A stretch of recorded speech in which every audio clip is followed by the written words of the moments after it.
Yo, my people, what is good? I'm feeling good. Just got through listening to some Lil Wayne. Here to talk boxing history, baby. But before that, shout out to Stephanie Simon. You see the shirt right there, Steph Simon Boxing, the fighting Marine. She's holding the fort down. She's taking the mantle and throne. He's going to be fighting this week. It's fight week, baby. So we had to show some love. But with that in mind, we're going to jump into some boxing history because that's always a great thing to talk about. Any and all times, baby, we can talk about boxing history. So salute to you all who are and will be in attendance.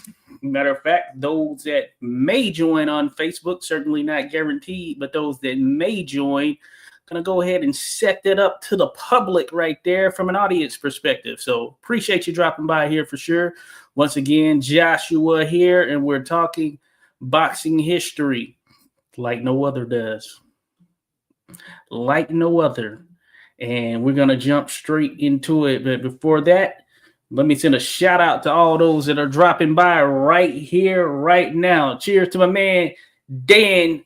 Dan, the man, always in the mix right here, and an astute knower in boxing history follower himself right there, Dan. I see you've changed the profile pic there, Dan. Appreciate you there for sure. Thanks. Be sure to check them out, folks. Give them a subscribe. Check out the comments. You will see Dan dropping knowledge in there. Appreciate you, Dan. No doubt about it. Shout out to Skywalker Boxing Media. Sends a salute battle right there. Good stuff to you there, Skywalker, and appreciate you there for sure. Be sure to check out Skywalker Boxing Media content over there, interviews, you name it. A lot of it is modern related, but go check them out right there, Skywalker Boxing Media, and we will keep things going. Shout out to Bruce Gas, Boxing Jazz, and more. Be sure to check out Bruce Gas, Boxing Jazz. Says Brother 86, appreciate it there, Bruce. Be sure to go check out Bruce as well. Bruce has historic content that he shares. If you want to talk to like real live heavyweights right now who did their thing here in the past, some present stuff, but here in the past, you're talking about the likes of Tim Witherspoon, etc., then be sure to check out Bruce. He's holding the fort down on the history side.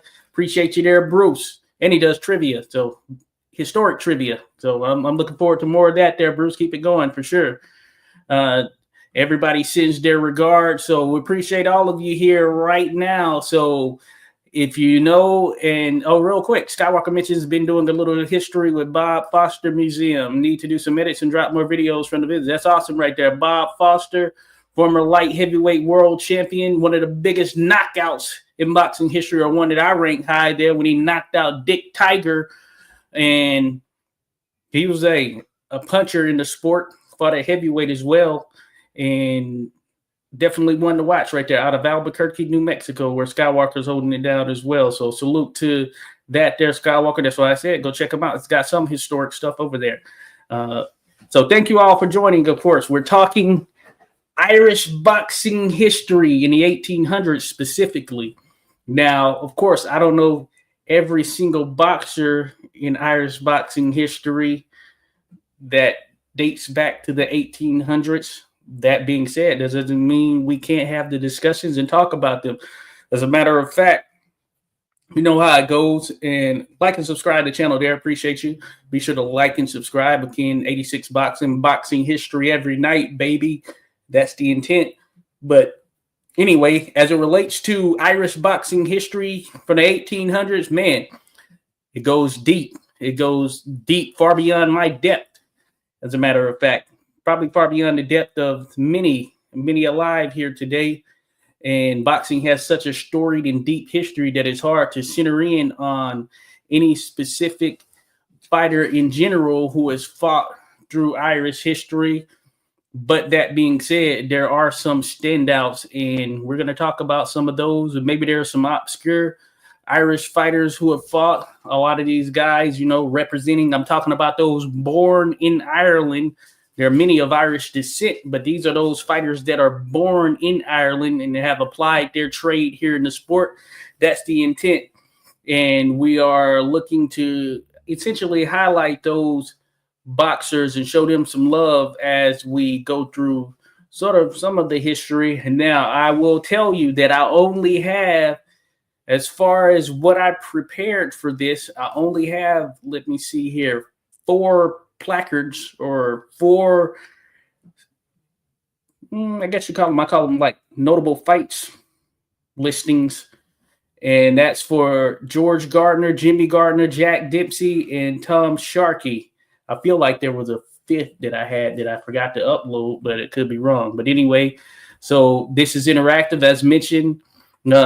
Some people say historian. I'm not that. I'm a man who enjoys and loves boxing history, and I love the dialogue that we all have here on this channel. That is what makes it special and differ from some of the others as far as we really dive into the boxing history piece of it. So salute to you all who share your comments and thoughts. We all learn something. I learned something. The collective learned something when we're going through this process here. So I appreciate everyone. As mentioned, I have 4 of those. But if you know of some historic boxers from the 1800s of Irish descent, mention them in the comments and we'll talk about them. If I know about them, I'll make sure to share what I know about them for sure. So I just wanted to throw that out there before we dive into it. And real quick, another quick dive into the comments. So Dan mentions Bob Foster was a monster, great, possibly the greatest light heavyweight ever, 3rd hardest puncher of all time. Brutal. Yeah, he was a hell of a puncher, no doubt about it. He had that long, lengthy, lean leverage to go along with it there. You know, to loop in those. If you haven't seen it, as mentioned, look at that knockout of Dick Tiger. One of the top tier you've seen. Cheers there to Ernest Johnson says, I see that shirt. Let's go, Stephanie. Let's go. Steph Simon, Fighting Marine. Semper Fi. Shout out to all my fellow Marines out there. I see you there, Ernest. Be sure to go check out Ernest Bells Deep. Be sure to give him a subscribe, follow, all that good stuff. Skywalker Boxing says, Foster a legend. He was a sheriff and he became good friends with an attorney because he worked the courthouse. When he passed, he gave his memorabilia to his attorney and he made a museum. That's love right there. Appreciate that. Yes, sir. They call him the sheriff. That's a nickname Bob got there. And he was an actual sheriff too. So that goes, that's worth mentioning. But yeah, good info for sure. Yeah. So thank you all. So yeah, Steph Simon Fight Week. Appreciate the love. But now we're going to dive into this Irish boxing history. As mentioned, if you know of some Irish boxers from the 1800s, that's kind of what we're looking at, then we can talk about it. We can talk about it for sure. I want to pull up the first marker that I have, or the first sort of notable fight listing that I have. It is possibly one of the greatest boxers in the history of the sport, well, that goes without saying. I should say possibly the greatest boxer in the history of the sport when you really boil it down, and that's none other than Jack Dempsey. And no, I'm not talking about the Manasseh Mauler from Colorado. I'm talking about Ireland's own nonpareil Jack Dempsey, one of the most formidable fighters that the sport has seen. And it should be noted, possibly the greatest fighter in the history of the sport. So I wanted to throw that out there for you. Nonpareil Jack Dempsey. If you haven't heard of him, if you don't know of him, now's your time right here. One of the GOATs in the history of boxing, the first ever world middleweight champion. Let me pull it back up again real quick, because we're going to talk about him for a few seconds here, or a few minutes actually.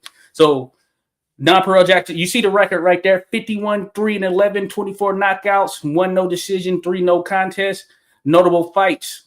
Let's talk through some of these notable fights real quick at a high level, I would say. At a high level real quick. Jim Fell. Now, I admit I don't know a ton about Jim Fell other than him being one of the bigger punchers there from the era of nonpareil Jack Dempsey. And he fought some other notable names. Jack Dempsey handled him, of course. But that being said, he's a notable fighter worth mention. Definitely go look into the likes of Jim Fell. Look into Mike Donovan. Now, there are more than one Mike Donovans out there, you know, but this is the original Professor Mike Donovan. There's actually a video on the channel that details Professor Mike Donovan, so be sure to go check out that video. And he is one of the, I would say, artists or authors of some scientific work that went into the sport of boxing with gloves. He did it on the bare-knuckle side, too. You'll see or hear about a little bit of that in the video that I mentioned. It's an older video that I did. He's due for an update, certainly. But I wanted to mention Professor Mike Donovan, one of the greatest technical scientific boxers in the history of the sport. Jack Fogarty, this is another guy who had a punch to him, something like Jim Fell, and he had some decent opponents. Not a ton of fights. Jim Fell, not a ton of fights. That being said, there are guys that were around during this particular period of time, and they competed with Jack Dempsey. George LeBlanc, we're going to talk about George LeBlanc. As a matter of fact, that's where I'll harken some of this on as far as the discussion. Canadian boxer, they call him the Fighting Marine. You could say Fighting Sailor, but Fighting Marine, military serviceman out of Canada right there. And he was actually the first man to defeat nonpareil Jack Dempsey. We're going to talk about that. Dominic McCaffrey. I have a video on the channel of Dominic McCaffrey. And if you know Dominic McCaffrey, an underrated heavyweight from the 1800s. He fought into the 1900s he did fight into the 1900s. He was past it, but he fought into the 1890s, I would rather say. And he was one that fought John L. Sullivan for the American, some would say, or world heavyweight title, depending on what you want to call it. Bob Fitzsimmons, he needs no introduction. We're going to talk about that. Tommy Ryan, he shouldn't need an introduction, but we'll talk about Tommy Ryan. And Jack Burke, another solid, very good boxer from the time, had a decent resume, a pretty solid resume, a better than average resume. And he was someone from this period who mixed it up with a lot of top tier fighters that you may or may not have heard of over the course of time. So that's kind of where we're going to center our time as far as dealing with those particular boxers right there as it relates to nonpareil Jack Dempsey. And Ernest says he got that put him up stance. Oh, yes, certainly. In the history behind that stance, as I understand it from the research that I done, that doesn't mean it's the gospel overall, because someone else may have a different interpretation, and what you choose to go with is up to you. But the reason you saw this stance because it started out with photographers taking pictures of boxers, and this was kind of a stance that was originally featured in photos. And from there, it just tended to take off. So when you see that stance right there, that just represents sort of a portrait of a boxer. That doesn't mean that they stood like this when they were fighting. That doesn't mean that, even though there are those that did stand in that particular posture, but it really stemmed from portraits being attached to certain boxers. And when they originally started filming and photographing boxers back in the day, that's what it led to, just multiple boxers sort of taking on that particular stance in photos. I mentioned something similar to that in the Tommy Ryan video that's on the channel, because Tommy Ryan, he actually took an apprenticeship as a photographer's assistant, and that was something that was noted by him, or at least in research of him, as it relates to photographers. Basically, that just ended up being sort of a feature of why they pose like that. I know that there's some videos on YouTube, one in particular, I can't think of who it is, but it's probably the most popular one out there, where I think the title is something like, "Why Do Boxers Stand Like This?" I remember listening to it. I don't remember what he says in there, but it might center back on kind of what I've stated here. So that would be one to check out right there. So that's some of the history behind the stance in itself. But that being said, yeah, we're talking Irish boxing. And hey, if we're talking Irish boxing, none other than my man, Chris, Irish Boxing. Appreciate you being here, buddy. Be sure to check out Chris as well, and the content.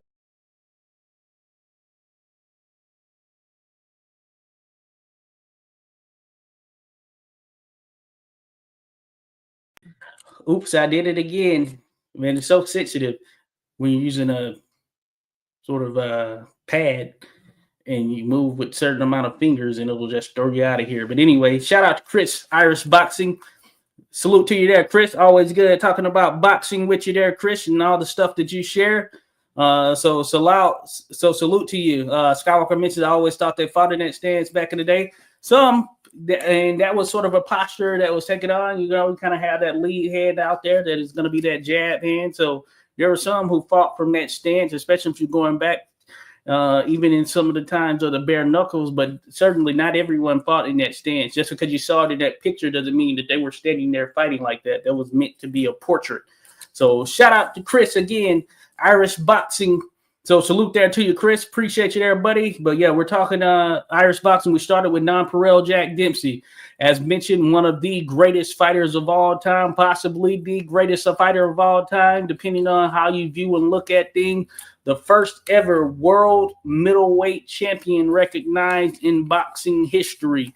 And you don't get to that point without being on top of your game. So as I mentioned, I believe earlier, from a scientific, technical standpoint, you'll see that he was a steward of the sport. He was ahead of his time, some could say, because we tend to get a primitive view and look at boxers from this particular period. But there were boxers out here who were well astute and had knowledge and credentials to back said knowledge, along with just the athleticism, technique, and everything involved that would essentially filter into modern day here, you know. You think about some of the advances in technology, the sport being safer, nutrition, things of that nature. Just imagine how good these individuals would be if they were here in this particular time. But contrary to thought, there were those back then who possessed that level of sweet science and that mental capacity to be true stewards of the technical fighting game. And Nonpareil Jack Dempsey is one of those guys.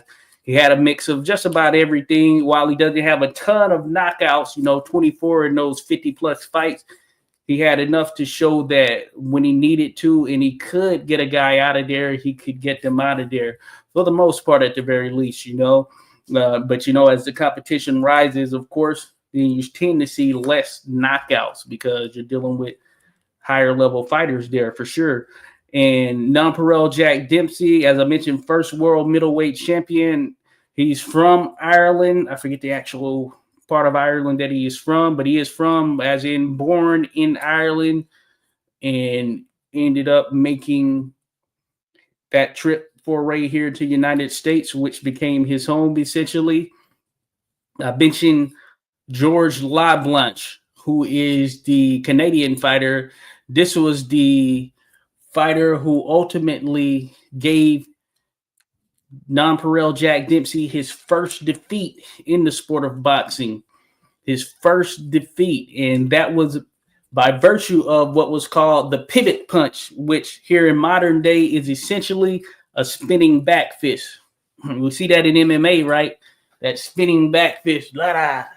They call it the pivot punch. If you're looking from a boxing history perspective, that's what it's going to tie back to.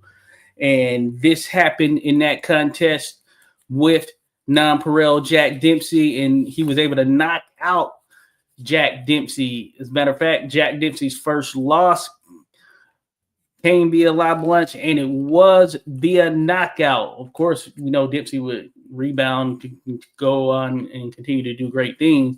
But I just wanted to throw that out there. So the Fighting Marine there, as mentioned, George LeBlanc, a Canadian. I think he was out of Toronto. He might have been out of Toronto, if I'm not mistaken.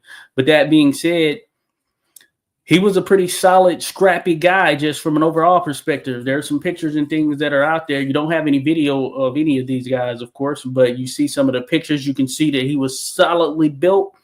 And, hey, he could mix it up with the best of them from that particular area, that particular era.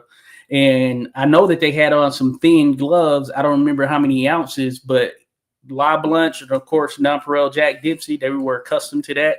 Of course, I'm sure both of those guys fought some bare-knuckle fights. As a matter of fact, I know both of those guys fought some bare-knuckle fights, but they would have likely had on some very small gloves at that particular time, probably skin tight, just to think about sort of the mindset and how they operated back then, which is very interesting when you think about it, right? Shout out to B. Ken. Appreciate you, B. Ken. Boxing 50 rounds. Fighters today will be throwing in the towel. No doubt about it. And one thing to put into perspective right here is when we say that these boxers were fighting 50 rounds, we mean 53-minute rounds.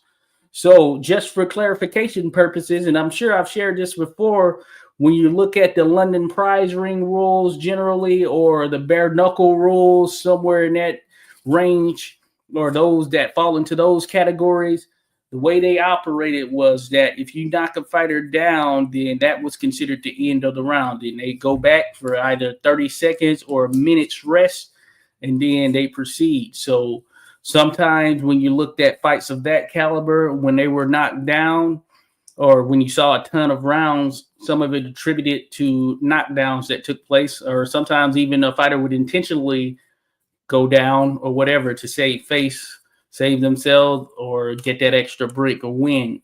So you did have some of that. But the Marcus of Queensberry rules, they really took shape around 1865, That was in or around their introduction. They started to take shape then, and they eventually became the standard. So in the midst of such, because of the fact that prize fighting was illegal in most states, matter of fact, you could say all over, but generally in most states, prize fighting was illegal. Therefore, you could disguise fighting under the auspices of glove fighting or glove sparring, whatever it may be. But that was a way of going around it, calling it a training session, a form of entertainment for training or instruction. And that's what they did with a lot of those contests. But when we say that some of these guys were fighting rounds that you wouldn't even believe, 50 rounds, even some above that, of course, they were fighting them under the Marcus of Queensberry rules, which meant that there were 3-minute rounds in these contests. If it wasn't under the London prize ring rules or the bare-knuckle rules, then it was going to be under the Marcus of Queensberry rules. So I just want to put emphasis there. 3-minute rounds when we're talking these rounds. So it's not that there's no sort of capping or just falsification of numbers in that sense. These were 3-minute rounds that these individuals were fighting here. But that I want to let you know there. Skywalker Box said, never got one from Josh. Been subscribed for a couple of years. I think my old account had one. What is that right there, Skywalker? No big deal. I don't have the trolls here. Gotcha. All right. Let me see here. Chris Irish Boxing. Drogheda County right there. I think I'm saying it right. Drogheda County, Louth, I think. Yeah, Louth. Okay, yeah, for Nonpareil Jack Dempsey, where he's from. Talking about that. I know you always share that Irish history with me. Cool. Josh cooking on your history, Chris. Oh, yeah, indeed. Appreciate it there. Salute to Susanna. Says, hi, everyone. Thank you for dropping by, Susanna. I appreciate you dropping by. We're talking a little bit of boxing history right now, and it's centered on the Irish boxers of the old day. So salute to you there, Susanna. Be sure to check out Susanna. I know you have a channel and you go live and stuff of that nature. So thank you, Susanna, for dropping by. I appreciate the love there. Anyway, yeah, so Nonpareil Jack Dempsey. And Nonpareil Jack Dempsey also, as mentioned, he took on, I showed you that listing, he took on the likes of Tommy Ryan, World Middleweight Championship right there. He took on a number of other boxers as well that were top level, but those are some of the Tommy Ryan. I have a video on the channel of Tommy Ryan, as mentioned, one of the greatest welterweights of all time, in addition to being one of the greatest middleweights of all time, and certainly one of the greatest fighters of all time. He beat Nonpareil Jack Dempsey. Now it can be argued that Nonpareil Jack Dempsey was suffering from certain things, and of course, it is the case. He was suffering from tuberculosis, which is what ended his life. As a matter of fact, Nonpareil Jack Dempsey's last fight was against Tommy Ryan. And in that fight, of course, he was defeated, but he came into it likely dealing with I say likely, but certainly dealing with tuberculosis and the things surrounding that, or the complications surrounding that. And the reason that I say for sure, or he did, is because of the fact that it would be about a year later, he would be dead from it. but it wasn't his first bout with tuberculosis. I've shared this in other streams as well. Jack Dempsey went through multiple bouts of tuberculosis, and therefore that's what ultimately ended up being the thing that took his life. And of course, we didn't have vaccines at that particular time, and a lot of people died from it. As a matter of fact, we were talking about it in the last stream that we did last week, how there were a number of boxers who died from it that we can recollect on. Some big names in the sport who died from tuberculosis. So it's a crazy thing when you really think about it. And Chris mentions hits the lungs, the TB. Yes, sir. It hits the lungs, tuberculosis. Fun fact, of course, and you'll see it in the Packy McFarland video, was that Packy McFarland, so he's one of the greatest fighters of all time, one of the greatest lightweights of all time. And he usually weighed in, around that 135-pound range. But in that particular time, lightweight, the limit at least, was at 133. And he never got a shot at the world lightweight championship. Weight was a factor that contributed to such. And the reason behind this is the fact that Packy McFarland, or one of the reasons I would say, is he was very astute and aware of tuberculosis. They call it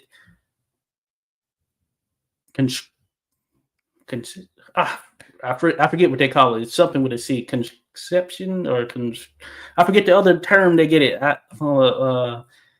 I wouldn't look it up, but never mind that. But they called it something, conscription maybe, or not conscription, because that's like the military thing. But they called it something. Had another name for tuberculosis, and that's one of the consumption. Hey, Dan, appreciate you there. That's what I'm talking about. People here know what. Hey, people are astute to that history of what goes on. So appreciate you there, Dan. Consumption. So they called it consumption, and this was one of the things that Packy McFarland made it abundantly clear he was aware of. And he felt if he went below a certain weight, that would open up his immune system to some deteriorating things that would ultimately, or could ultimately, lead to him getting something like tuberculosis or whatever it may be. He was very attentive to his diet, had a pretty strict diet and all of that stuff, and maintained a certain level of shape. And he stuck by that throughout his career.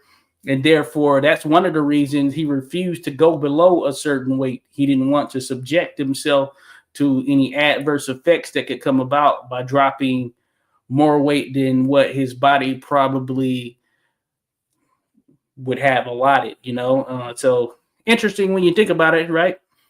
Very interesting. So that's Packy McFarland. So tuberculosis, it took out nonpareil Jack Dempsey. I want to say he was around 33 years old when this actually happened, somewhere around there. If someone knows the actual age, I believe it was around 33. That's what age he died at. He was in the midst of his career, as mentioned, one of the greatest fighters ever. And it's unfortunate, you know what I'm saying? One of the greatest Irish fighters of ever, probably the greatest Irish fighter of ever. As a matter of fact, if you ask me personally, I would say that nonpareil Jack Dempsey is number one. But that being said, it's all opinion, and that's all I have is an opinion, just like any other. Shout out to Morning Wombat. How's it going? I'm new to the live chat. Always looking for good boxing channels. Hey, appreciate you, Morning Wombat. Hey, thank you. Hey. And if you create content, I'll be sure to check you out. People, go subscribe to Morning Wombat. Appreciate the love and you dropping by to check it out. Yes, we're talking boxing history. That's sort of the focus here, Morning Wombat. We talk about boxing history, and we're diving into some Irish boxing history. Again, 86 boxing history every night. Thank you all who are here. For others who may be joining, appreciate the love here, and thank you for sticking with us if you're still here from the beginning. But Morning Wombat, your love is appreciated, and thank you for dropping by for sure as it relates to this Irish boxing history discussion. And we're really focusing on the 1880s. I see the question there, so I'll answer. Where does Steve Collins rank in your Irish boxing list? Certainly one of the more popular boxers in Irish boxing history, and he would certainly rank up there. I mean, this wasn't necessarily a ranking from a numerical standpoint, but it was more so just a discussion and chat on some of these great boxers. So he is certainly one worth mentioning. Steve Collins there, and former world champion, was it 168 pounds, I believe it is. And actually, I want to learn more about Steve Collins myself. Chris Irish Boxing has shared a number of things, and he's pretty astute on Steve Collins. I know he's one of the more popular Irish boxers as well. As a matter of fact, Chris sent me the fight where he was going up against Chris Eubank, and man, that crowd was amazing there in Ireland, representing Irish fans. Hey, salute. Hey, special place in my heart for Ireland there for sure.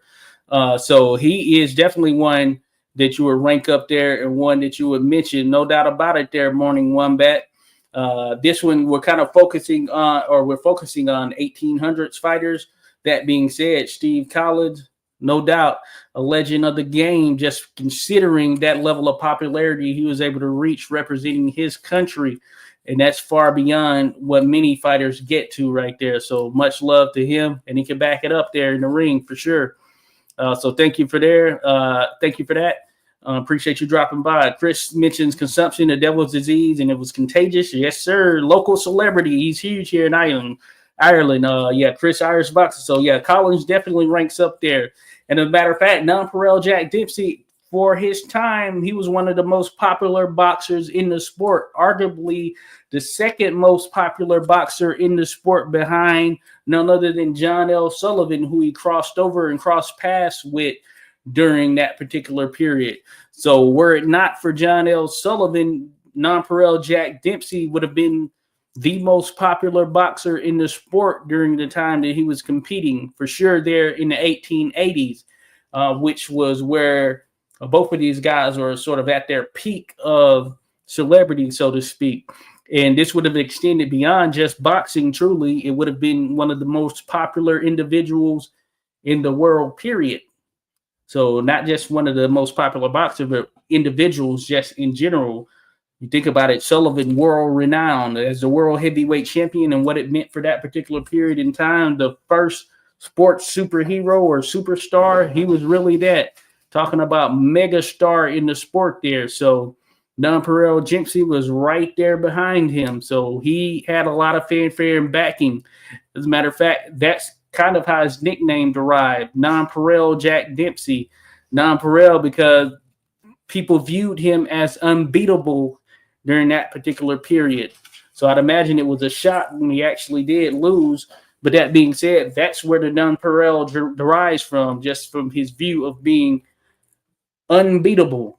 But Nonpareil Jack Dempsey, middleweight champion of the world, I think it was 1892 or something like that when he died. I think it was 1892, 90 or somewhere in there, maybe 94, somewhere in there when he died.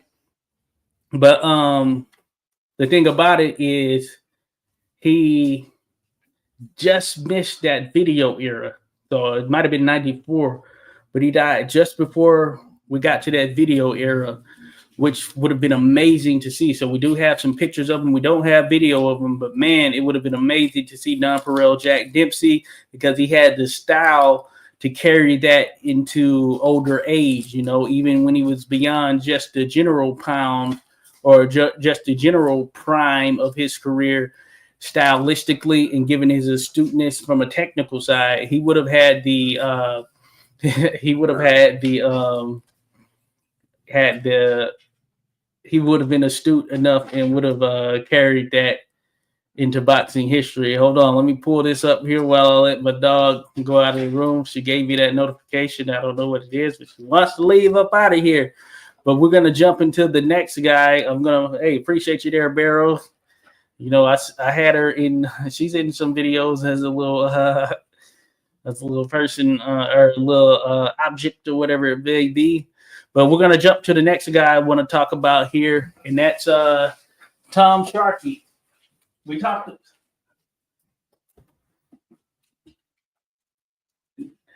All right, sorry there for that little break, but we talked about Tom Sharkey in the last live that we did as well.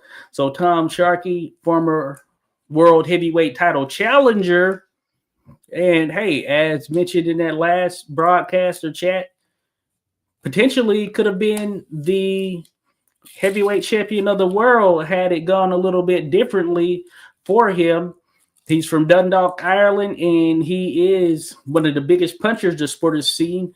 I don't know about that Ring 100. I don't know all of the listings in that Ring 100 greatest punchers list, but I would hope and think that he probably ranked in there somewhere on that list. I'm not 100% certain. Maybe someone knows, but Tom Sharkey, one of the greats that the sport has seen, the fighting sailor. As mentioned, Dundalk, Ireland is where he's from. Of course, he made that foray over to here in the United States of America, and the rest was history. Certainly got some impeccable names on the resume. We'll talk about a little bit of that real quick to the chat. Dan mentions Jimmy McLaren, Fitzsimmons, Sullivan, Corbett, Dipsy, Tunney, Lochran, Mickey Walker, Terry McGovern.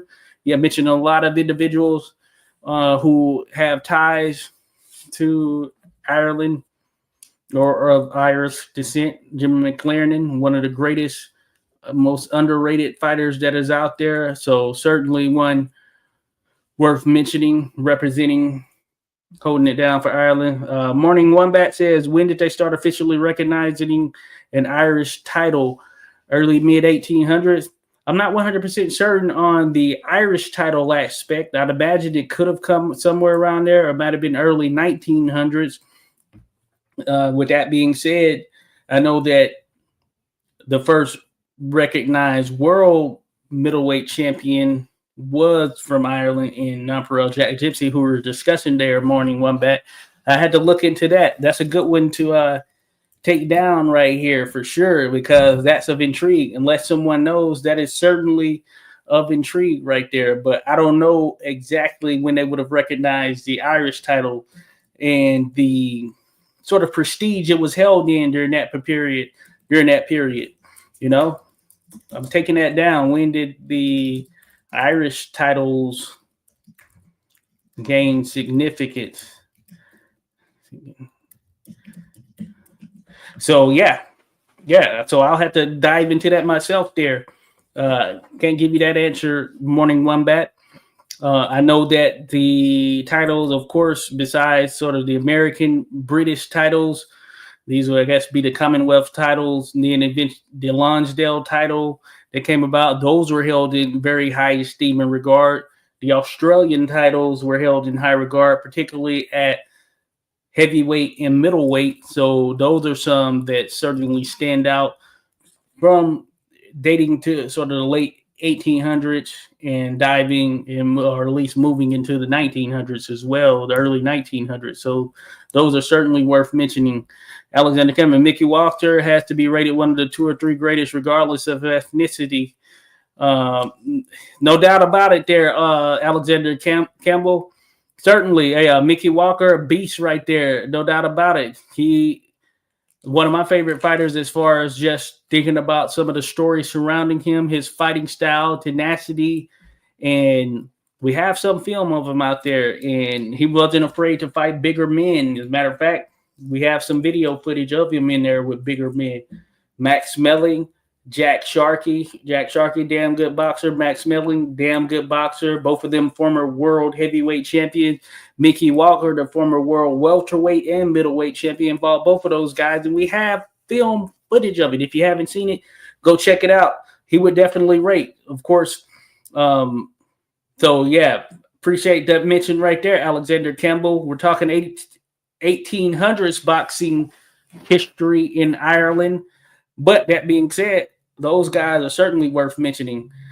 Dan mentions 1800s, John L. Sullivan, Paddy Ryan, Kilrain, Slavin, Fernan. So, yeah, certainly one, I was going to create a actual sort of depiction or that little thing showing their fight totals and all of that stuff on Paddy Ryan. As a matter of fact, the nickname he got was Irish Paddy Ryan, but he's from Ireland as well.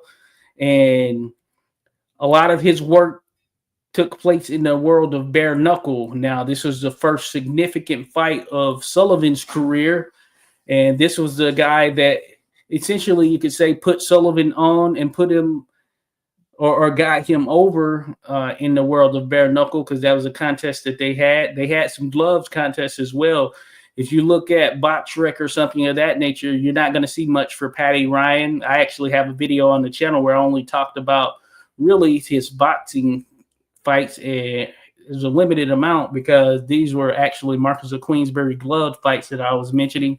But in the bare knuckle world, he was an absolute beast in terms of a guy with power. He had the technique, knew what he needed to do to get those guys out of there.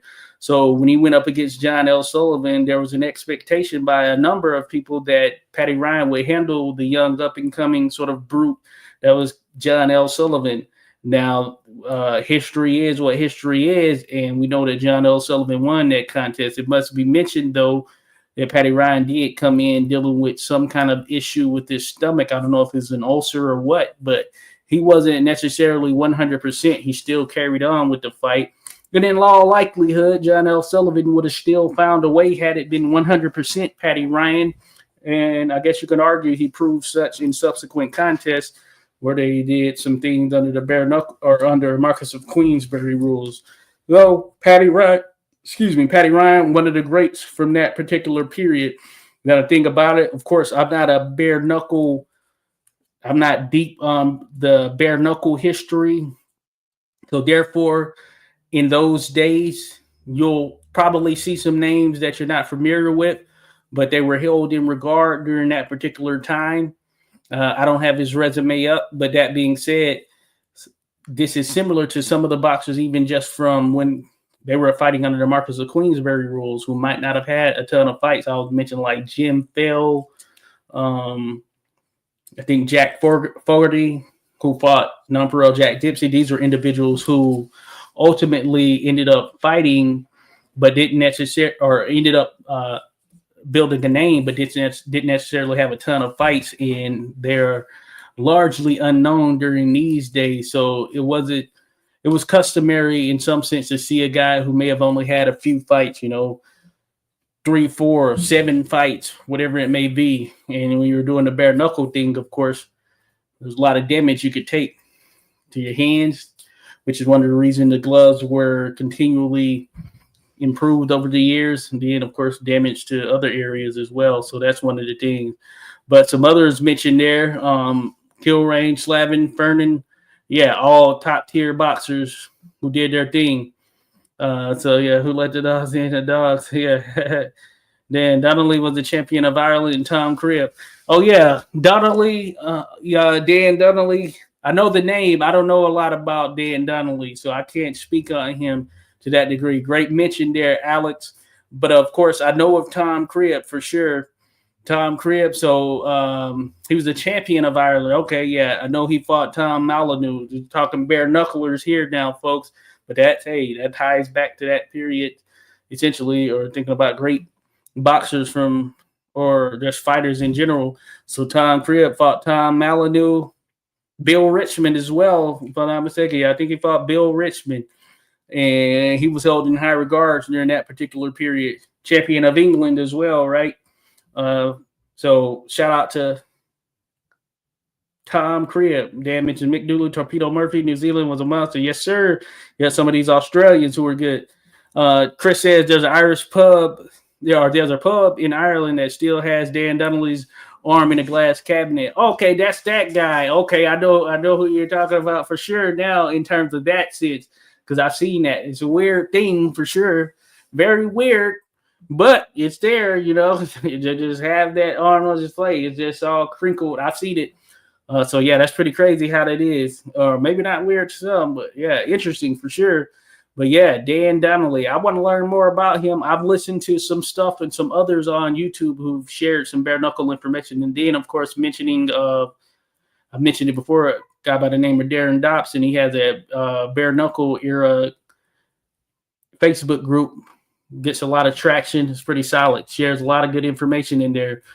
So that's crazy. Yeah, Donnelly liked the bottle of weed too much. Anyway, Scotch and Irish or seltz, both are likely to tip the whiskey bottle too much. Got you there, Alex. Got you for sure. The 1800s, every man on the aisles loved the bottle, says Chris. Yes, indeed. Walking to a bar there. Cheers to Boz, says salute Josh and guys. Appreciate you there, Boz. Check out Boz's boxing, folks.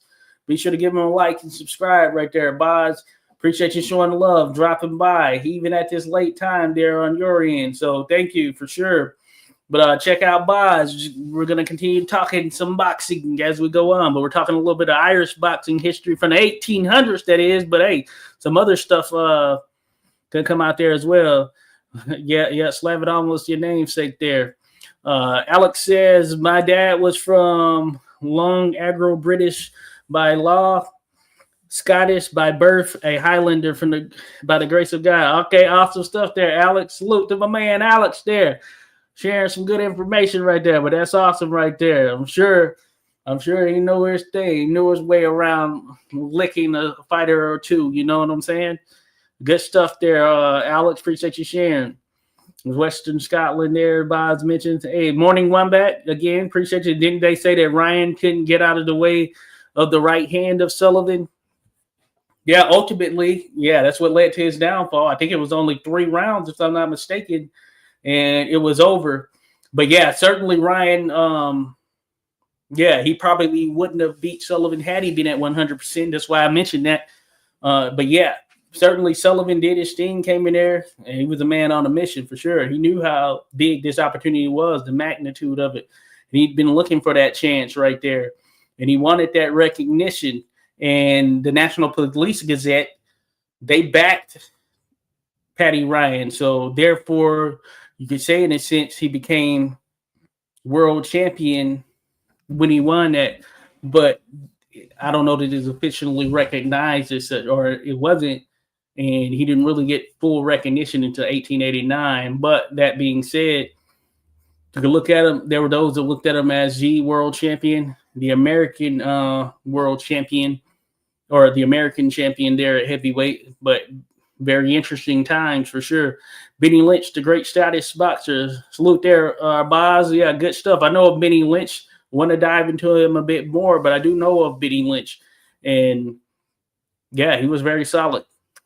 I can't speak on him just in full totality because I don't know the depths of his career, but he's someone I do want to look a bit further into for sure. Held in high regard as well. Boz, yes, it's guys in Campbell country. Okay, got you there, Alex.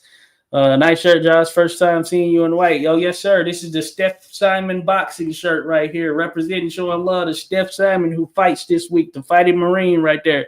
Simplified to all the military, Marines, etc. out there, you know, who are to soldiers, etc., you know, so showing some love. Boz says, I would love to talk about Renty Monaghan. I believe he was the first Northern Irish boxing champion. I have seen that name. As a matter of fact, that might have been someone might have mentioned him the last time around. I haven't dove into him yet. It would certainly be worthwhile for me to do so. I don't have him on one of these depictions that I pulled up here, but definitely thanks for mentioning him. He has been mentioned again, so he is held in high regard. And you said the first Northern Irish boxing champion. That's what's up right there, Northern Ireland. So kudos to old Renty right there, and a heck of a name to boot. So anyway, yeah, that's why we want to recognize that. Bob mentioned Nonpareil Jack Dempsey was the first middleweight world champion ever. Yes, indeed. We were talking about him a little bit earlier. Nonpareil Jack Dempsey, but yeah, he's a beast out there. I had mentioned Tom Sharkey, which we've talked about before. He fought James J. Jeffrey, Bob Fitzsimmons. I mean, he was a heck of a boxer there for sure. Well, more so puncher. He could mix it up, I guess you could say box, but certainly a puncher in the sport. Another guy I want to mention is Jimmy Gardner. Yeah, he doesn't get as much herald as probably he could rate or deserve. And I will say that Jimmy Gardner, man, he's a hell of a fighter right there. You're thinking and talking in around that lightweight division, just in and around that. Generally, these individuals during that period, they would fight above their weight, below their weight, you name it. And they would actually they would compete with whomever was pretty much willing and able to step in there for them to be able to earn funding in that regard. So Jimmy Gardner is one of those, part of a fighting family. So we'll talk about his brother as well. I believe there was a third brother who competed as well. I don't have his information up here, but look at these notable fights. Mike Twin Sullivan, former world welterweight champion. He was also a fighting brother. Jack Twin Sullivan being his brother. The Hoosier Bearcat, Jack Dillon. Jack Dillon, there's a book out there. They call him the Giant Slayer, light heavyweight. Mark Allen Baker. So Mark Allen Baker, he just released a book on Jack Dillon. Check that out, folks. Be sure to go show Mark Allen Baker some love. Friend of the channel. He's come on and he's done a couple of interviews. He had a book last year that was released on Johnny Kilbane. So this is another. He has a number of them, as a matter of fact. You name it, from Tony Canzoneri to Battling Nelson, Mark Allen Baker. So I want to send a shout out to Mark Allen Baker, but great author there, documenting his history, putting a stamp on his boxing history. George McFadden. So we're talking George Elbows McFadden. He got that name from blocking with his elbows. That's what he's noted for. He was a guy who blocked with his elbows. Another one with a great resume there, fighting the likes of Joe Gans. He actually has a win, if I'm not mistaken, over Joe Gans. I have a video on George Elbows McFadden out there. Of course, Joe Gans as well. But that being said, George Elbows McFadden, one of the great boxers to never win a world title. So he's a name worth mentioning. So do keep them in mind. And these are individuals, of course, who have been in with Jimmy Gardner, the Irish boxer. Look at the record: 61-8, 23, 39 knockouts, 18 no decisions, 1 no contest. They were built different back then, folks. Jack Blackburn. So Jack Blackburn, one of the great fighters in history as well. So Jimmy Gardner was in the ring with Jack Blackburn. Jack Blackburn also would go on to become one of the great trainers in history. Two notable world champions, Sammy Mandel, of course, and then Joe Louis, who many hold in the highest regard. Some view Joe Louis as the greatest of all time. Certainly, there are those that view him as the greatest heavyweight of all time, and they aren't. Hey, they may not be wrong. You know, I rate Ali number one. I've said it, but I'll have Joe Louis number two. But as far as who could be who, man, it could be a toss-up. You never know in the game of fighting, because it could just happen. So that's one thing that you can't change or whatnot. Let me see here. Pull up again. George Mesmic. I wanted to mention Mesmic because he did fight for sort of a mythical world light heavyweight title, or he was mythically given the world light heavyweight title or not light heavyweight, but lightweight title rather, by Joe Gans when Joe Gans retired during the period of his career. George Mesmic, he also went by Jimmy Burns, so he was an understudy of Tommy Burns, and he was a pretty solid fighter, a good young fighter during that particular period at the time when Joe Gans was champion or whatnot, but he had crossover with the likes of Packy McFarlane and such. So, excuse me, I just wanted to mention him. That's another name on Jimmy Gardner's resume. Young Earn, one of the great fighters in history right there, in and around this weight. I don't think he won a world title, but I believe he fought for one. And he had a crazy amount of fights. I want to say in the neighborhood of 200 fights, might have been over 200 fights.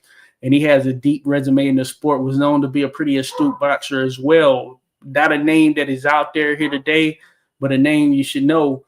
Harry Lewis. So Harry Lewis, former world welterweight champion. I have a video on the channel of Harry Lewis. Some of these guys, they are intermingled and intermixed with each other. So Harry Lewis, of course, he fought Young Earn, who I had mentioned, so on and so forth. So you'll see Harry Lewis's name, and Harry Lewis is the first boxer in history, based on the research that I did, that was actually charged with manslaughter from a contest when he killed a fighter in the ring. It wasn't intentional, but the fighter just so happened to die. He got caught with it. I think he got caught up on the ropes, from what I recall, and he ended up being at an angle that left himself vulnerable, and then Harry Lewis came and caught him with a shot after he had already dished out a good deal of damage there in the contest and leading up to that. But therefore, Harry Lewis, former world welterweight champion, on the resume there of Jimmy Gardner. Willie Lewis, who I want to do a video on. As a matter of fact, I'm going to do a video on Willie Lewis. Now, if you don't know the name, look him up. Willie Lewis. He fought for a world title. I believe it was at welterweight. and one of the great boxers in the history of the sport, along with the great resume to boot. Willie Lewis, I forget where he's out of, but that could be Philadelphia. I think Philadelphia is the greatest fighting town just in general. Pennsylvania is the greatest fighting state from a national perspective. And maybe if you look at it from a world standpoint, man, probably had the greatest fighters out of Pennsylvania when you date back far in history and so on and so forth. Think about Harry Greb, Tommy Loughran, Charlie Burley, etc. That being said, Willie Lewis, one of the great fighters from that period, and someone worth mentioning for sure. Jimmy Gardner was in there with him. I can't go on. I'm not going to beat you to death with these, but Joe Walcott, welterweight champion, first Black Bull welterweight champion. Jimmy Clabby, top tier fighter. He might have fought for a world title. I can't remember for sure, but he'd been in with some world champions for sure. Young Lowry, he's the twin. He had a brother who fought as well, but Young Lowry was the better of the two and had a stacked resume and had a ton of fights as well. Leo Florian Hook, he's one of the great fighters in that period and of all time. Another guy with a stacked resume, a stacked number of fights. Terry Martin, he doesn't get mentioned often, but another guy who could fight his butt off, and he had a pretty solid resume from an overall perspective. He didn't win a world title, but that said, one of the best. And then Frank Claus, former world middleweight champion, I believe it is, relative to the time period, not a ton of fights, or what you saw with some others customarily during that period. Not a ton of fights, but certainly one of the greats that the sport has seen. And then I just want to pull up real quick, George Gardner, brother of G, one of the guys with one of them more impeccable resumes, just in terms of just the people he fought, the names he fought there in the sport, to give you a bit of perspective. And this is a guy who was just all around a very good fighter, a damn good fighter, as a matter of fact, had a good little mix of everything. And he was the first ever world light heavyweight champion, as a matter of fact, George Gardner, that is. And we'll talk about some of that, but real quick, let me check out these comments here. Had lost track there for a second, or forgot about it there for a second. Alex mentioned Dan Donnelly was champion of Ireland. Okay, yeah, I did see that one. Okay. Oh, yeah, I'm back here. Hold on, let me see if I can catch up. Where am I at? Chris says in 1800. Oh, yeah, I've seen that one as well. Hold on, folks, my bad. I'm up here. I'm a little far back. Alex mentions John Flood, who Sullivan beat, was called the Bull's Head Terror. Oh, yeah, John Flood. Matter of fact, the Sullivan book by Chris Klein, opens up with that fight, essentially. That's the first fight they open up with. Took place on a barge. They will fight anywhere back during that period. Craziness. Boz says, oh, by the way, Richie's nickname, his real name, John Joseph. Okay, good stuff there, Boz. Good stuff indeed. Alex says, not sure if it's still in print, but Regency Rogue was a great read on Donnelly. Okay, I had to check that out. Regency. Okay, Regency. Okay, I'm going to try to check that out there. We'll see if it's out there. Imagine it's out there somewhere. Dan mentions Mike Mateague, Jimmy Slattery. Oh, yeah, damn good right there. Larry Holmes says, Chris, on it. George Gardner was first undisputed world light heavyweight champion, second champion to Jim Root. Yes, undisputed right there. That's one of the things that is a part of George Gardner's history for sure. But, yeah, he's the first undisputed light heavyweight champion. And Jack Root, the first recognized world light heavyweight champion. And that was for a tournament. Sam Langford wasn't allowed to compete in that tournament. But that being said, he could have ruffled up some things for sure. But Jack Root is number one. But George Gardner, undisputed. Alexander Cameron Lynch was a great flyweight, like so many alcoholism did him in. Yeah, that's a beast right there, alcoholism.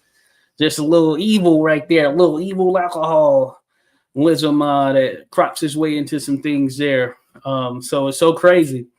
Dan mentions Philadelphia Jack O'Brien, another one of the greats right there. O'Brien, I know that's an Irish name right there for sure. Philly fighter. O'Brien. So yeah, that's certainly worth mentioning. With George Gardner, just look at that resume. C.C. Smith, former colored world heavyweight champion. George Byers, former colored world middleweight champion, along with heavyweight champion. Kid Carter, former world, I believe, welterweight champion, or not welterweight champion, but welterweight title challenger. You have Frank Craig, the Harlem Coffee Cooler, who was a former colored world middleweight champion. Barbados Joe Walcott, former world welterweight champion. Jack Root, the first light heavyweight champion in boxing history. George Gardner was in there with Jack Johnson, the first black world heavyweight champion, one of the great boxers in history. Bob Armstrong, former colored world heavyweight champion. Peter Marr, the Irish giant, claimant of the world heavyweight championship, though it wasn't official. Bob Fitzsimmons, former three-weight world champion in boxing history right there, winning it at heavyweight, light heavyweight, and middleweight. As a matter of fact, he might have been the one to dethrone Gardner, if I'm not mistaken. Marvin Hart, former world heavyweight champion, or did he win the championship actually? Or he fought for it with Tommy Burns, that is. So he didn't win the title, if I'm not mistaken. Or did he? Did Marvin Hart win the title? Or am I thinking that wrong? Or is that who Tommy Burns won it from? Let me see here. Hey, Dion Clubs, appreciate you there, buddy. Love the knowledge and degree. Boxers coming from PA as a whole. Yes, sir. Yes, sir. Appreciate you there, Dion. Be sure to go check out Dion Club, the Ball and Buds podcast. Hey, Dion, got to chat with you here soon. We got to link up there, buddy. Been a while, but good stuff right there. But, man, Dion holding it down here in the DMV. So, shout out to you there. Dan says, subscribe. I appreciate you there. Chris Irish subscribing to Dan. Yeah, he shares some good knowledge. Alexander Campbell, Philadelphia Jack is a great fighter. The guy's list of opponents reads like a roll call of Hall of Famers. No doubt about it. No doubt about it. But Marvin Hart, I'm trying to remember. I think he was a world heavyweight champion, though. I think he was. And then Tommy Burns. But it was through some little tournament. Yeah, because I think he fought Jack Root after James J. Jeffries retired. Yeah, so Crew. So, yeah, as Greb. Yes, indeed. Yes, indeed. Oh, yeah. Appreciate you there subscribing, Dion, and all that good stuff to Bob's Boxing. Chris says, I remember him, bro. I called him. Damn drops. Okay, gotcha. Good stuff right there. But let me see here. Mike Shrek, great fighter right there. He might have fought for a world title. I need to dive more into Mike Shrek, but a hell of a fighter, and he's got some very good names on his resume. And he fought in that light heavyweight range, I believe, above, in and around there for sure. Fireman Jim Flynn, we know Fireman Jim Flynn, first man, I guess, and the only man to knock out Jack Dempsey. Jack Dempsey avenged that via knockout, of course. And then we got Jim Moose Jeffords. So Jim Moose Jeffords, just a contending heavyweight from that period who had a lot of good names on the resume, mainly lost to him, but he's a big guy, a big body, had enough of had strength and enough of a punch, to keep things honest. Oh yeah, Dan mentioned Marvin was heavyweight champion too, beat Jack Johnson in his prime. Oh yeah, he did beat Jack Johnson. That is right. So it was left to the decision of the referee, who didn't prefer Jack Johnson's defensive style, I guess you can say, and that's what led to it. How definitive it was, not sure, but it was kind of left in that regard there, Dan. But yeah, you're all right. He did beat Jack Johnson. Yeah, prime or just getting there around it for sure. Dan, Mike Shrek, awesome fighter. Yeah, I do want to dive more into Mike Shrek, but certainly one who stamped his name in the sport there. Mike Shrek. There's a little bit of video out there. I don't know if it's just a single fight, but there's some video out there of Mike Shrek. So, yeah, those are the four I had. Real quick, going back to Tom Sharkey, you see some notable names there. Nick Burley, contending heavyweight. I think he was out of Philadelphia as well, just to give you the depth of how Philadelphia was from a boxing perspective. James J. Corbett on the resume of Tom Sharkey. controversial. Tom Sharkey is a very controversial fighter as well. Some shady stuff going on. We talked about the fight where Wyatt Earp was refereeing him against Bob Fitzsimmons last time out. But certainly worth mentioning. I'll mention Peter Marr, who I spoke to, claimant of the World Heavyweight title. Gus Rulin, solid boxer from that period. Big guy, strong guy, had decent technique. He and Denver Ed Martin, who I did a video on, and I'm going to do a video on Gus Rulin, but he and Denver Ed Martin, they were basically running mates under the same management. They would spar together as well as do traveling shows, exhibitions together and all that stuff. They're under the management of Harry Gilmore, who was a boxer from back in the day who did his thing and became a trainer and manager of boxers. Had a lot of good success right there. Oh, Harry Gilmore. So he's someone worth mentioning. Let's see here. Tom Sharkey. Charles Kid McCoy, former world middleweight champion, beat Tommy Ryan. As a matter of fact, first man to beat Tommy Ryan, if I'm not mistaken. I do have a video on the channel that dives into it. Tommy gave him a shot at the title, or just giving him a fight, essentially. And Tommy wasn't necessarily in top shape, but the way he was approached by Kid McCoy was just kind of down and out on his luck and needed money. And Tommy Ryan agreed to fight him. And Tommy didn't really train with full totality in that sense. And Charles Kid McCoy came in some of the best shape of his life right there, of his boxing career. And the rest was history right there, which is pretty crazy. And they were friends prior to that, at least. They were thought to be friends. But after that, of course, you could understand why that would damage the reputation. Joe Schwinski, who we've mentioned a ton and mentioned him last time around. Joe Goddard, Australian champion there, Australian heavyweight champion, former Australian heavyweight champion. You look at his resume, it can be a little bit deceiving, but he started out on a very, very high trajectory, did his thing. He had a punch to him as well out of Australia, and he ended his career with a ton of losses, but a lot of that stemmed from, fighting past when you're your best, taking stuff on short notice, just looking for the funding, whatever it may be. And that's, I would say, what got to him. That's Gardner. Hold up. No, Tom Sharkey. James J. Jeffries, and I even threw Mexican Pete Everett in there. We know the story of James J. Jeffries, how great he was, former world heavyweight champion. Mexican Pete Everett. But there is a video of Jeffries on the channel, but a video on Mexican Pete Everett as well. Just one of those rugged fighters, contending fighters. He has a crazy resume that's very up and down. He could be a bit erratic, somewhat of a loose cannon at times, but he was in there, mixed it up with some of the great heavyweights of the past. He didn't win a world title or anything of that, but just a rugged guy whose name could be thrown in the mix there. Dan mentioned lots of German greats. Yes, indeed. A lot of them changed to Irish names for marketing. Oh, certainly. I can see that for sure. Kid McCoy, Tommy Ryan, not Irish. Oh, yeah, Tommy Ryan of Syracuse. Yeah, he did that to take advantage of such right there. So, yeah, you're all right. You kind of detail a little bit of that in the video. Dan mentioned Kid Carter was a great fighter, one of the greatest ever middleweight, light heavyweight, and heavyweight. Yes, indeed. He did fight up. All these guys, for the most part, fought up. Jack Delaney, yes, sir. We were talking about him in the last one there, Bob. Jack Delaney. Going to dive more into Jack Delaney as well. But, no, it's all good stuff just in general. But, yeah, we just wanted to take some time to talk about some of these great Irish boxing greats. And, as history goes on, we'll have more greats that fall into the line. I'm starting to talk in 1800s. I know this isn't everybody. There's probably a ton more out there.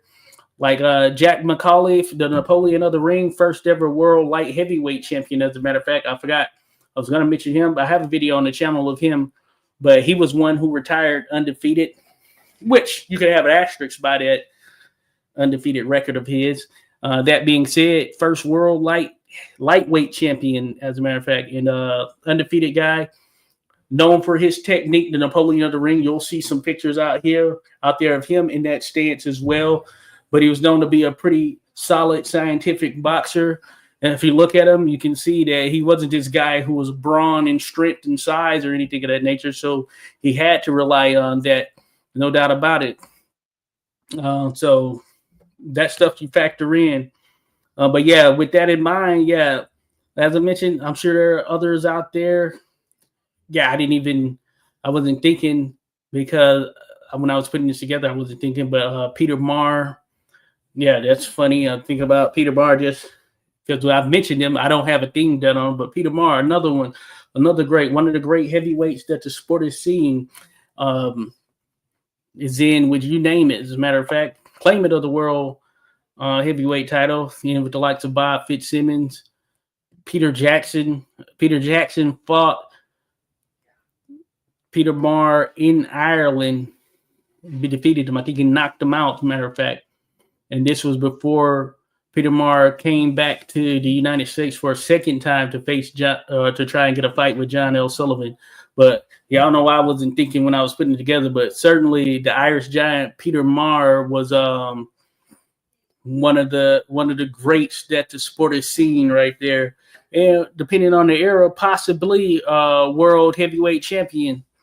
Depending on a different era or whatever it may be. The guy who had a ton of fights, he could throw hands for sure. Yeah, Chap Delaney, you're there, Boz, for sure. Damn, it's Boz, you're brilliant. Yes, indeed. Yes, McAuliffe. Good memory. Yes, a lot of this is memory for sure. Billy Conn.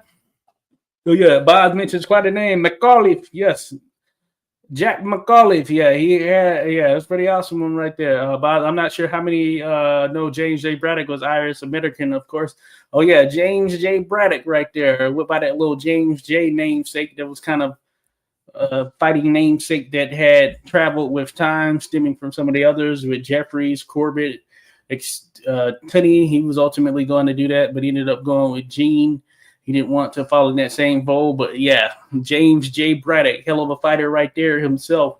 But yeah, I'm sure there are more out there. Thinking about it from an 1800s perspective, maybe we'll do a second one at some time, and I'll look up some other ones specifically with the intent just to touch on them. A lot of the individuals that I had listed and kind of talked through here were individuals that I for sure kind of just knew of in some capacity, some more than others. But that being said, still wanted to make it worthwhile to jump into them. A lot of the individuals I mentioned, Sharkey, Jack Dempsey, well, I guess not a lot of them, but some of them I mentioned. I have videos on the channel for them. I have videos on the channel for the two.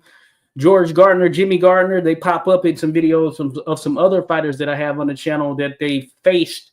No dedicated video to them other than if they may have a photo animation video, which is generally just you seeing them sort of in motion, their faces and things, making reactions and such. Same with Peter Marr. I know I have that, but he's popped up in some other videos.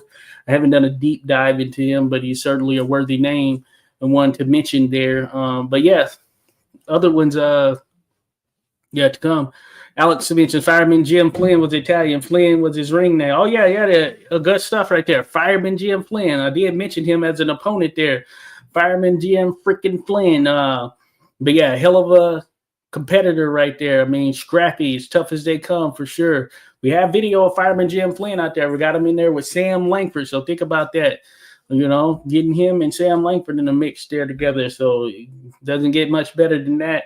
I have a thumbnail I created for doing a Fireman Jim Flynn video. I want to just drop it in surprise, but I haven't even started the script or anything. I created the thumbnail a little while back, and I would change it now if I were to do something. So maybe down the road, I do something on Fireman Jim Flynn, just one of those scrappy fighters, not a ton know about, probably should and all that stuff, but hell of a name, some top name just in general on the resume.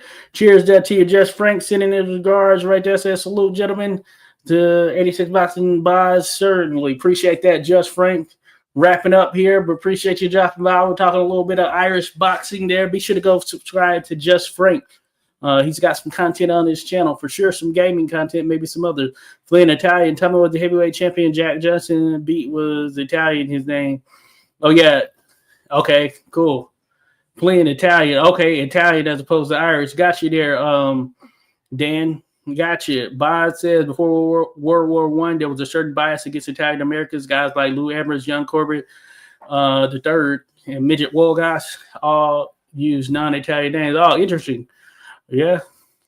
Oh, yeah. Oh, yeah. That's pretty crazy. You can think about it. Yeah, it is pretty crazy. We see some of that here in this crazy world. Okay, World War II. I was thinking about one. I'd imagine German names at the time would have been some to strike an iron, maybe. I saw that movie All Quiet on the Western Front, the Netflix version here last year. Damn good. And I know there was an original one. I heard that through some other little history thing I was listening to. I'm going to try and see if I can check that out just to see what it was like. If it's out there. It was banned in some spots, I know. So, or it was banned in Germany, as a matter of fact, prior to certain things. But yeah. Cheers there to my mom. Says hello, son. Keep it 100. Oh yeah, thank you. Appreciate you there for sure. Dan mentions Kid Herman was Italian. Oh, Kid Herman. There were two Kid Hermans. I'd imagine you're talking about the second one there, Dan, or the second most promising one, who fought in the 1900s. Yeah, well, the other one did too. He did cross over into the 1900s. Kid Herman. Yeah, I don't know which one, but I know that there are two of them for sure that I'm thinking of there, Dan. So certainly worth mentioning. Dan, Tommy Burns was Italian. I couldn't think of his name. And then Bob, yeah, Tony Canzoneri, one of the few used his full name in that era. Yeah, gotcha. Kid Berg was Jewish. Jack Kid Berg. Yeah, good fighter as well there. But yeah, man, very interesting. Very interesting. Always great to talk about this stuff, no doubt about it. Yeah, we'll have to do this again. This wasn't everything Irish boxing, of course. Can't get to everything. We have such a deep history, but it was a little something. We're going to come back. We're going to do this again. So don't steer clear, whatever. Beware. We're coming back with some other stuff for sure. So yeah, I'm going to head out. But that being said, I'll be doing on the 86 Sports channel, which I've had credit for a while. I'm going to be doing a little modern interview with a boxer at 9 p.m. So be sure to drop by there if you want to check that out. I left the community post on it here earlier. Again, shout out to Steph Simon. And of course, shout out to all of you who are here showing love. And we are engaging and interacting on this boxing history. You are appreciated. Wouldn't go down without you, the people. We love to have the dialogue. That's the beauty of the channel and everything. Be sure to like, subscribe if you haven't, as mentioned. Hey, go check out some merch. I'm going to have some that I'm going to be wearing to show you the little designs I have. I have one of Jack Dempsey, the second Jack Dempsey of prominence there. The former world heavyweight champion, John L. Sullivan, and Jack Blackburn. It's a fusion of a modern view of them along with their historic pictures. So you get a mix of both. You'll see that it's on the actual channel there. Be sure to drop by the 86 Boxing website as well. And there's a mailing list thing. I want to start sending some other stuff out for sure. Be sure to check that out. So drop by 86boxing.com. Sign up. If I get your email, I'll make sure I'm going to start sending some stuff out, start dropping some things in that blog session as well from a writing perspective. And, we'll connect. We'll connect for sure. So appreciate all of you. Just Frank says, better late than never. I was stuffing my face with chili and watching Dylan O'Deal Island. Good stuff. I have to watch the replay. You still get a thumbs up for having cool hair. Hey, appreciate you working it. Appreciate your Just Frank. Thanks, buddy. Hey, appreciate you. Go subscribe to Just Frank, folks. Boz, Dan, all of the people in here, no doubt, showing love. Now, as Just Frank mentions, like and subscribe, and all your dreams will come true. That's no doubt about it right there. Dan says, God bless all of us. Deliver us from evil. Yes, indeed, there, Dan. Yes, indeed. Noah Brusso was Tommy Burns' real name. Yes, indeed. Boz as well. Salute to my man. Dion Clubs once again says, well done. Learning more and more. Yes, indeed, Dion. Hey, we're going to have to chat about it some more. So yeah, we'll link up at some point indeed. But appreciate everyone. Enjoy your time, folks. Enjoy your time. And I'll be back probably sooner than later. So thank you all.